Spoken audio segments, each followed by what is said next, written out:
happening? Why are these coaches who are in these blue blood great jobs that people retire from, that people work their whole career to get to, jumping ship? I am just flabbergasted.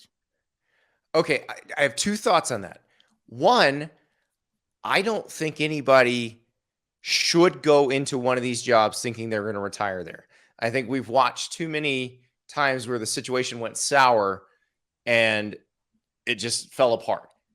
But So it that's didn't one. yet in either of these situations. I know, but it feels like it's always just around the corner. I mean, Brian Kelly was riding high, and then 2016 happened. He had to revamp everything, and he's been great since. I mean, he brought the program to another level after that. But I also think in both cases, in Lincoln Riley's case and Brian Kelly's case, it's a deal where they're looking at their current situation and they're saying, I don't know about my chances of winning the national title here in the near future.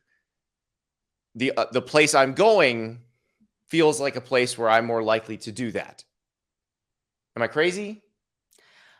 I mean, I think that's fair in this situation. I mean, USC feels further away than Oklahoma currently, but USC can get to the top of its conference very quickly. Yes, and make the playoff. Whereas every year. Whereas Notre Dame is kind of, I think Brian Kelly had Notre Dame at its ceiling. I think in the 21st century. I think that's fair. Yeah. In the 21st century, what he's doing at Notre Dame is as good as it's probably going to get. And so I always go back to that. I think it was a Cotton Bowl against Clemson. It was a semifinal game. And the first quarter was really like kind of nip and tuck, neck and neck. And then Julian Love gets hurt. And Clemson just terrorizes Julian Love's backup for 3 quick touchdowns. And all of a sudden the game's over. And it's like, at Notre Dame, can you ever build a team deep enough to play with the Alabamas and the Clemsons? And especially if the playoff's going to expand to 12, you'd have to win. If you're Notre Dame, you'd have to win 4 of those games. But you'd always be there. Like, you would always. But LSU can build one that can win it. That I buy. What's crazy about this in particular is Notre Dame might make the playoff in 6 days. Now. Yes. In 6 days. Yes, if Georgia and Baylor win. We're recording this 6 days before they announce the playoff, and Notre Dame could very well make the playoff, and Brian Kelly is leaving. So, like, that certainly says something about what you're saying about making it versus winning it. Yes.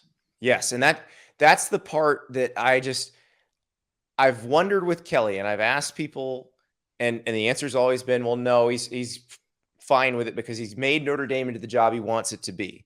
And there are always kind of a few little tweaks here and there that could be made better. But the prevailing thought was, as long as they keep trying to improve things, he's going to be fine there. But I've always wondered, would he say, maybe I can't win a national title here. Maybe I need to go somewhere where I'm fishing from a bigger recruiting pond and I can build the kind of roster that can win national, because clearly he knows how to build a roster to make the playoff. Yeah, I know. But like, to me, the question of fit is what is so surprising about this. This is someone who spent their entire career coaching in the Midwest and is now going down to Baton Rouge. Like, and it's from the Northeast. It's from the Northeast. Here's the thing. You fit in the SEC if all you care about is winning. You fit. But isn't there something to be said for having been at an SEC school, recruited in the SEC first? No? Didn't bother Urban Meyer. He won 2 national titles without ever being at an SEC school before. Nick Saban had never been at an SEC school when he went to LSU. He won a national title there. Slightly a different time. I mean, I think it's just, I'm trying to process this. We're working through this because I'm also still trying to process Lincoln Riley to USC. Like, these are genuinely stunning. It's crazy. Stunning moves, because these are coaches. There's only a few programs that have made the playoff in this era, and these are coaches in those programs leaving. Yes. That and that tells you kind of where their priorities are, and I think their priorities are national titles. And what they're saying is, I think I have a better chance of winning the national title at this place than at that place.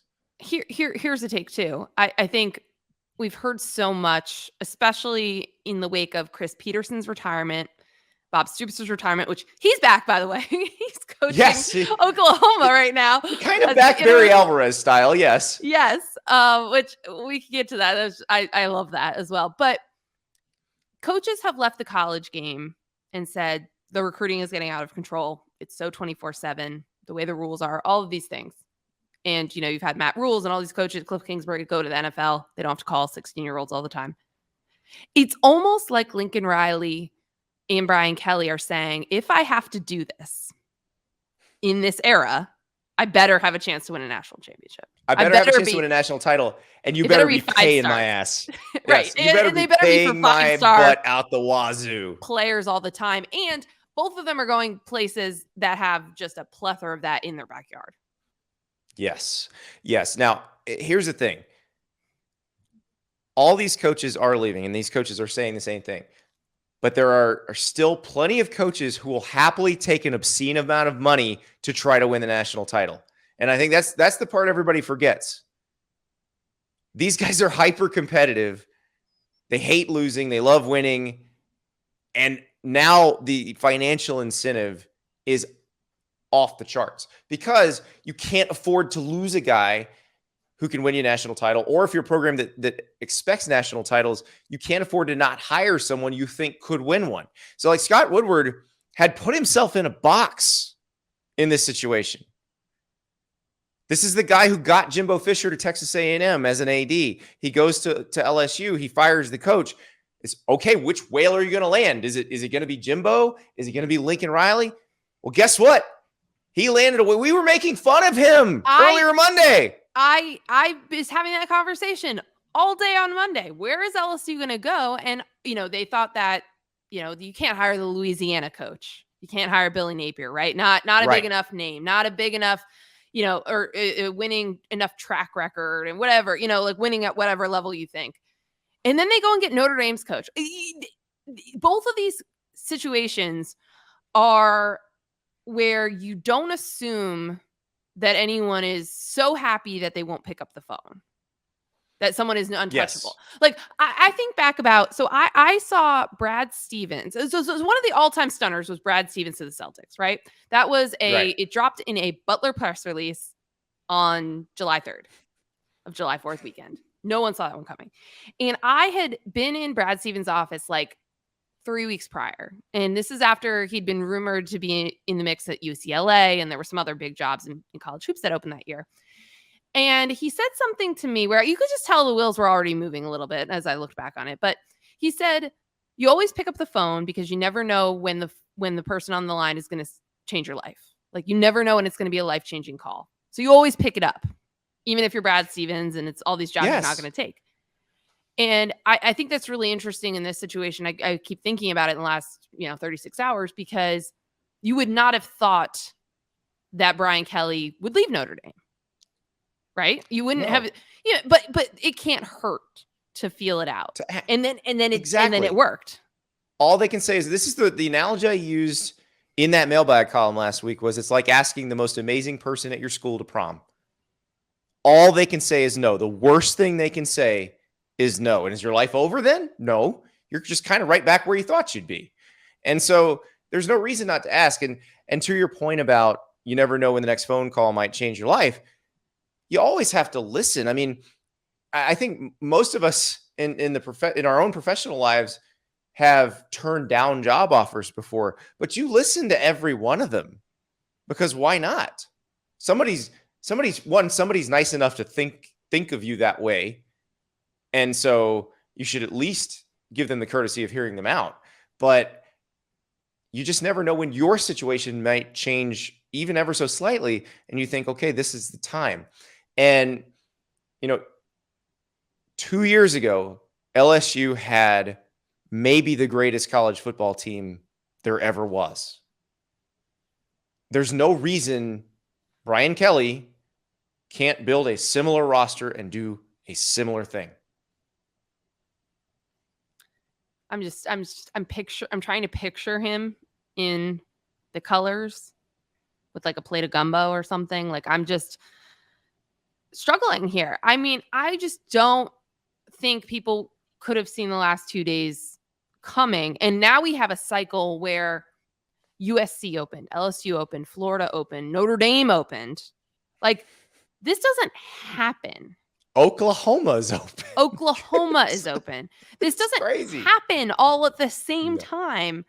And in a year where like we kept saying, like one of the talking points was there's so many jobs open and there aren't enough candidates. Like there's not enough big name coaches for them. And then people, got big names and that creates more openings, and it creates openings at Notre Dame where we've been saying, oh, Luke Fickell, Matt Campbell, these guys, like those are dream jobs for these types of coaches. LSU wasn't exactly, or USC wasn't exactly the right job for those types of coaches. And now the dream job open.